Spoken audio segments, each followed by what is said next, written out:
les violences à Port-Bouët, au quartier abattoir.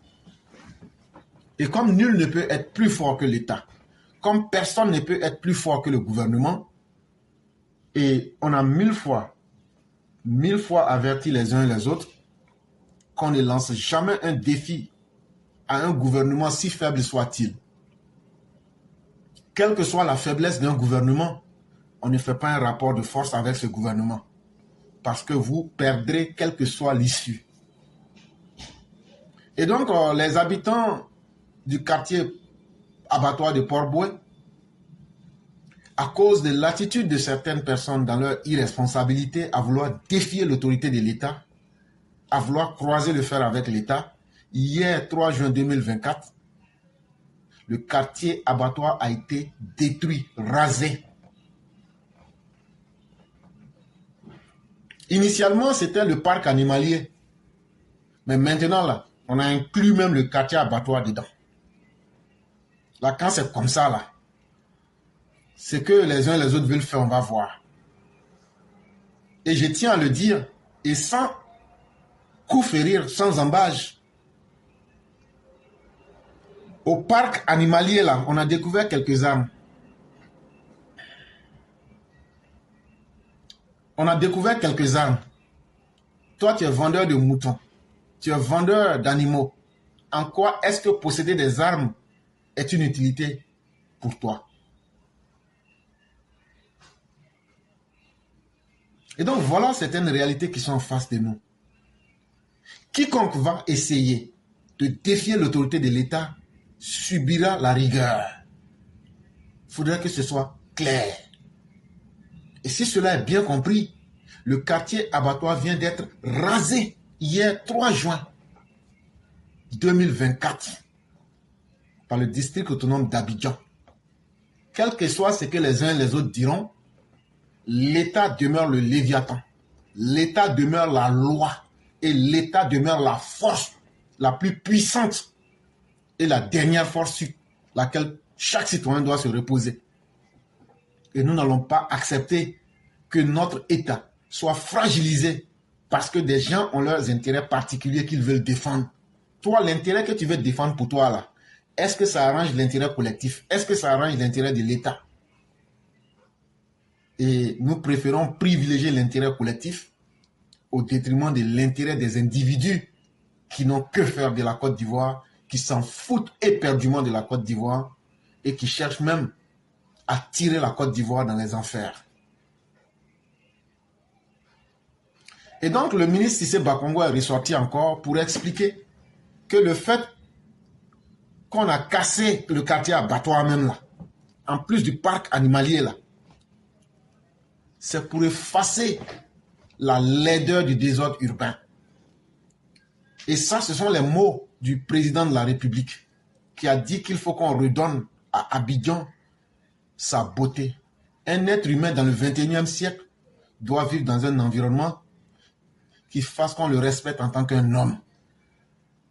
On ne peut pas dire qu'on est en train de connaître une embellie économique, que le pays progresse et on va continuer à vivre comme au temps de la pierre taillée ou au temps de la pierre ou au temps préhistorique. On ne peut pas dire que la Côte d'Ivoire doit avancer et ne pas être capable d'accepter les éléments du développement. Soit on avance, soit on n'avance pas. Mais la Côte d'Ivoire avec le président Ouattara a décidé d'aller de l'avant. Et pour aller de l'avant, il y a des normes, il y a des critères qu'il faut se donner. Il n'y a pas de plaisir et de gloire à dire qu'on est misérable. En quoi est-ce que remplir aujourd'hui notre cadre de vie avec des nids de banditisme, avec le désordre, avec la chienlit, notre vie sera meilleure? En quoi est-ce que cela rend meilleure notre vie? Aujourd'hui, tout le monde aimerait être en Occident. Aujourd'hui, nous envions l'Occident. Mais sachez que chacun a payé le prix du développement de l'Occident. Chacun a payé le prix du développement. Ce n'est pas un hasard. Et ça ne s'est pas fait en une nuit ou en une seule journée. Ça s'est fait parce que les citoyens ont compris la nécessité, le besoin d'aller vers le développement. Même l'homme préhistorique a vu et reconnu la nécessité d'aller de l'avant. Quand on dit le mot humain, ça ne veut rien dire. Ça veut dire celui qui sait évaluer, celui qui sait s'asseoir et puis faire un bilan de conscience. C'est ce que le mot français humain signifie. Mais si tu sais évaluer, ça veut dire que donc, tu ne pourras que tirer les leçons de ce que tu vis, de ce qui t'arrive. C'est ce qu'on appelle l'empirisme. Ça veut dire, ah, hier j'ai fait ça là, ça n'a pas marché, mais je vais essayer le contraire. Quand j'ai essayé ça, j'ai vu ce qui marche là, je prends ça, j'évolue. Ça, on appelle un homme.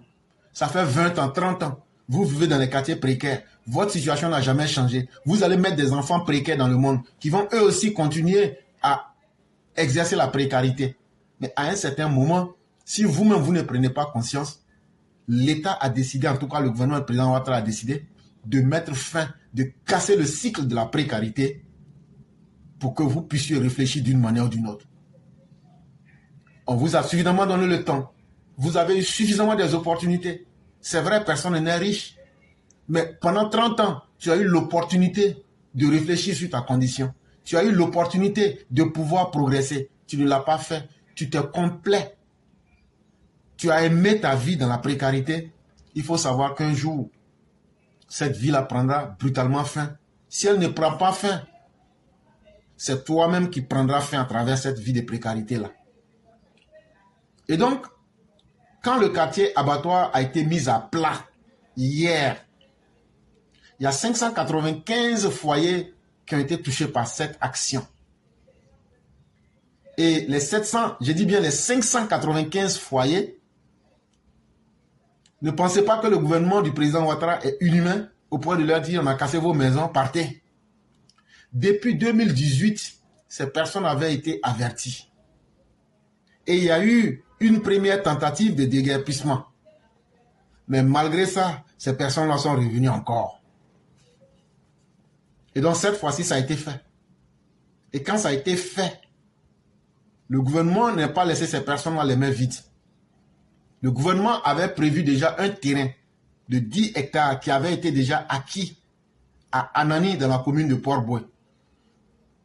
Et pour les 595 foyers, sur les 10 hectares, il y a eu 726 lots. Et les lots, c'est 75 mètres carrés. Donc, sur les 595 familles, il y a 726 lots de 75 mètres carrés sur une superficie totale de 10 hectares à Anani, dans la commune de Port-Bouin. On va les installer là-bas. Et le gouvernement va les aider à faire l'installation de quelques poteaux électriques, à mettre de l'eau courante, à désherber le coin et à essayer d'aider ces populations. Et il y a une école primaire qui sera construite là-bas avec un centre de santé.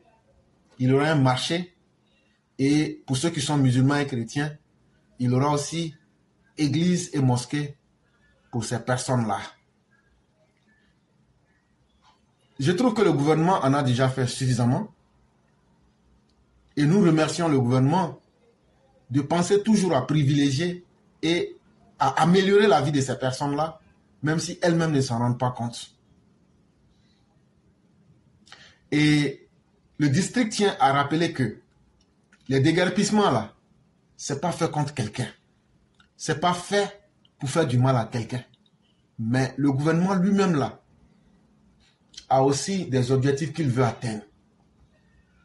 Toutes les zones qui sont impropres à la vie humaine et à l'habitation humaine là, elles seront cassées. On vous avait dit, on avait donné les listes, on avait donné tout. Vous pensez que c'était un amusement. Mais tout sera cassé. Si on n'est pas encore arrivé dans ton quartier, c'est que c'est parce qu'on n'est pas encore arrivé. Mais il ne faut pas dire que non, tu as été chanceux ou que tu as été oublié. C'est déjà sur papier. Tout sera cassé. Ça ne sera pas à Port-Bouin seulement, ça ne sera pas à Yopougon, ça ne sera pas seulement à Bobo, ça ne sera pas... Ça sera partout où les gens ont leur vie qui est en danger, des gens qui sont situés à la lisière des complexes, de l'abattoir de Port-Bouin, ou bien même toutes les populations qui sont exposées à de multiples dangers, à des maladies ou bien qui vivent à proximité des animaux ou même des abattoirs, ce sont des choses qui mettent en danger la vie des uns et des autres. Et tout ça, ça sera corrigé. Maintenant, d'aucuns vont dire on aime, on n'aime pas. Le gouvernement n'est pas dans cette logique. Le gouvernement est dans une logique d'efficacité. Est-ce que ce qu'on a fait est bon ou bien? Le gouvernement n'est pas dans la morale. Et ça, il faudrait que les populations le comprennent. Le gouvernement est dans l'efficacité des actions. Les actions que nous posons là, est-ce que c'est utile pour évoluer demain? Est-ce que c'est utile aujourd'hui? Voilà comment réfléchir un gouvernement sérieux. Si la réponse est oui, c'est utile, on s'en fout des conséquences. Mais si la réponse est non, ça n'en vaut pas la peine. Et là, aujourd'hui, ces déguerpissements-là, figurez-vous que avant ces déguerpissements en 2024, il y a eu des zones comme sur la route de Bassam, des zones qu'on avait pensé qu'on ne pouvait pas casser et mettre en valeur.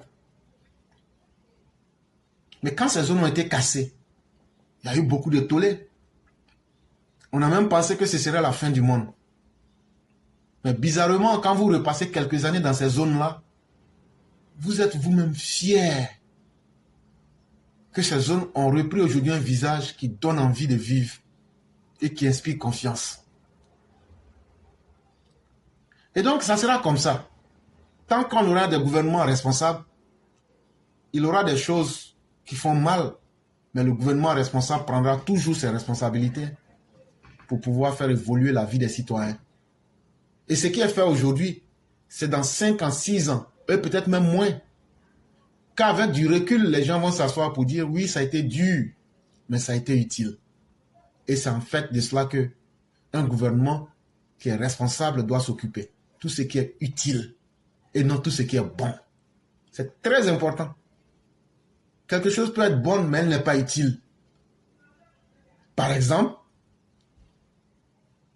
tu as faim, la nourriture devient utile, nécessaire. Mais tu as faim, tu dis, bon, comme j'ai faim là, mettez ma nourriture dans une assiette en or, avec une cuillère en or. La nourriture est utile, essentielle, mais le fait de la mettre dans une assiette en or, avec une cuillère en or là, ce n'est pas utile. Peut-être que c'est bon pour ta vanité, mais ce n'est pas utile. Que ce soit dans un plastique, que ce soit dans ta main, que ce soit dans n'importe quel récipient, c'est la nourriture qui est importante.